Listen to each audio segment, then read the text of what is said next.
The clown prince of crime, the harbinger of chaos, the villain redefined villainy itself, the Joker. His arrival in the Suicide Squad's latest DLC was supposed to be a cause for celebration, a chance to unleash his twisted genius alongside his beloved Harley Quinn. But instead, the internet exploded with negativity. Why the hate? What about this iconic villain's playable debut has fans fuming? Rocksteady Studios was in charge of the time-consuming and expensive Suicide Squad project. The fact that Warner Bros., the game's publisher, publicly acknowledged that it had fallen short of expectations during financial service calls demonstrated the severity of the game's commercial underperformance. The creation of the game took place over a period of 7 years and cost at least $100 million.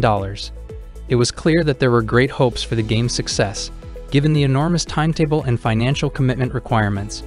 On the other hand, despite the substantial resources that were invested in its creation, Suicide Squad did not live up to the standards that were expected when it was first released.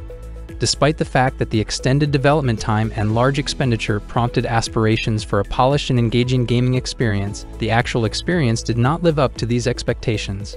After its release, Suicide Squad was met with unsatisfactory player count numbers and a mediocre result in terms of sales. At its highest point, the number of players on platforms such as Steam reached 13,459, but over the course of time, that number has gradually decreased to roughly 600 on average. Similarly, the success of the game on consoles such as Xbox and PlayStation was not very impressive, and there were reports of lackluster sales in the United Kingdom market. The severity of the game's commercial underperformance was shown by the fact that Warner Bros., the game's publisher, publicly admitted that it had failed to fulfill expectations during financial service calls. An unfavorable image was created for the future prospects of the game based on the first reaction, which was measured in terms of player involvement and sales. It was discovered that Suicide Squad was among the other live service games that were unsuccessful, the most notable of which was Square Enix's Avengers. While Avengers was criticized for its lack of substance in gameplay that was not very impressive, Suicide Squad managed to suffer even worse in terms of player feedback and sales performance. In spite of the fact that Avengers was seen as a failure by the standards of the industry, Suicide Squad managed to drastically underperform its predecessor. Through this comparison, the scale of Suicide Squad's failure was brought to light within the perspective of the larger gaming scene, highlighting the fact that it is considered to be one of the most significant video game bombs in the history of the industry. The fact that Suicide Squad was not successful brought to light the vital role that player retention plays in the success of live service games. Live service games, in contrast to conventional single-player experiences, are dependent on ongoing player interaction over an extended period of time in order to earn money and consistently retain an active player population. The fact that Suicide Squad was unable to keep players after it was released was a major factor that rendered its viability as a live service game significantly compromised. The game struggled to maintain its service model and was unable to attract the wealthy whale players who are necessary for long-term financial success, since it did not have a player community that was big and loyal. The unsatisfactory player retention rates of Suicide Squad acted as a cautionary tale for developers and publishers in the competitive field of live service gaming. These figures highlighted the need to maintain strong content updates and user engagement tactics in order to assure continuous success. The introduction of the first season of Suicide Squad was welcomed with great expectations from both the producers of the game and the player base of the community. After the initial disappointment that surrounded the launch of the game, many people had high hopes that the first season would be a turning point, reviving interest and involvement in the game. The players were looking forward to a considerable amount of fresh material, intriguing features, and enhancements that would solve the deficiencies of the original game. There was a feeling of optimism that the first season would show that Rocksteady was committed to sustaining the game over the long term and would make up for the flaws that were initially present in the game.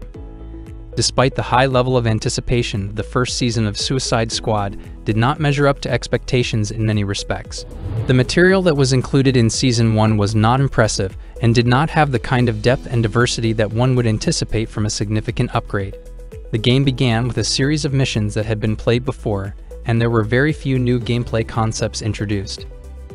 The inclusion of the Joker as a playable character was one of the game's highlights, but the laborious unlocking process and the lack of a strong narrative connection overshadowed even this. When taken as a whole, Season 1 gave the impression of being a lost chance to breathe fresh life into the game and failed to successfully present players with compelling reasons to come back. The presentation of the first season was one of the most disappointing elements of the show, notably the motion graphic sequence that was used as an introduction to the new material. The sequence had the impression of being manufactured at a low cost and lacked the polish that one would anticipate from a significant upgrade. The designs of the characters, particularly those of the Joker, were subjected to a great deal of criticism due to the fact that they were cartoonish and did not fit in with the overall aesthetic of the game. A negative tone was established for the remainder of Season 1 as a result of the motion comic's inability to actively engage participants. In Season 1, gamers expressed annoyance and anger with the process of accessing new material, notably for the Joker. This was especially true for the Joker. In order to unlock the Joker, players had to complete a series of repeated tasks in order to attain a specific level. This requirement made the gaming experience seem more like a chore than a thrilling adventure. The gated advancement mechanism, which discouraged many players from participating with the new material and highlighted the game's reliance on artificial barriers, highlighted the game's dependence on such barriers to extend user involvement. In contrast to Suicide Squad, other live-action games have employed ways that are more player-friendly when it comes to releasing new characters and content. Games like The Avengers have made it possible for gamers to rapidly discover new characters, which has enabled them to go headfirst into the action without encountering any additional obstacles. In addition, successful live service games have placed a strong emphasis on providing large new content updates with each season. These upgrades have included new objectives, opponents, and gameplay systems. The video game Suicide Squad did not live up to these expectations, which led to a disappointing experience for gamers and further exacerbated the game's difficulties in retaining a player base. During the first season of Suicide Squad, one of the most significant problems that hampered the player experience was the extreme grind that was necessary to unlock the Joker, who was a much anticipated addition to the game. In order to complete the unlocking procedure, players had to achieve an unreasonably high rank of 35, which meant that they had to play the game for countless hours without stopping. This grind was made worse by the lack of variation in the goals of the missions, as well as the absence of fresh material that encouraged users to participate. On the contrary, players found themselves finishing the same handful of objectives over and over again, which led to a sense of boredom and irritation throughout gameplay.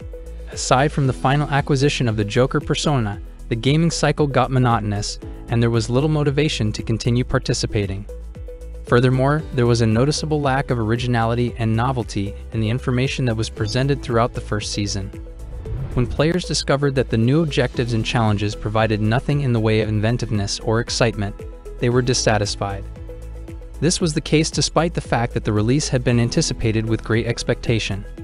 One of the factors that led to the feeling of stagnation inside the game environment was the absence of fresh gaming features or distinct adversaries. As a consequence of this, a great number of players have voiced their dissatisfaction with the lackluster quality of the material that was released during Season 1. Some of them have even questioned whether or not it is worthwhile to continue to devote time and effort to the game.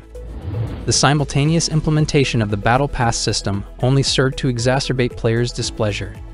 The implementation of Battle Passes in Suicide Squad Season 1 did not live up to the expectations that were set for it, despite the fact that Battle Passes are often employed in other games to create a feeling of advancement and reward. In many cases, the awards that were made available via the Battle Pass were considered to be unremarkable since they mostly consisted of reskins and modest cosmetic enhancements. Furthermore, the grind that was necessary to unlock levels within the Battle Pass was excessive, which led many players to believe that the benefits were not proportional to the amount of work that was committed. So, there you have it. The controversy surrounding the Joker DLC in Suicide Squad. Whether you agree with the backlash or not, one thing's clear: the Joker's presence continues to spark strong emotions, proving his enduring impact on the world of pop culture. Let us know your thoughts in the comments below. Did the DLC live up to your expectations? Does the Joker deserve his own playable role in the game? The discussion continues.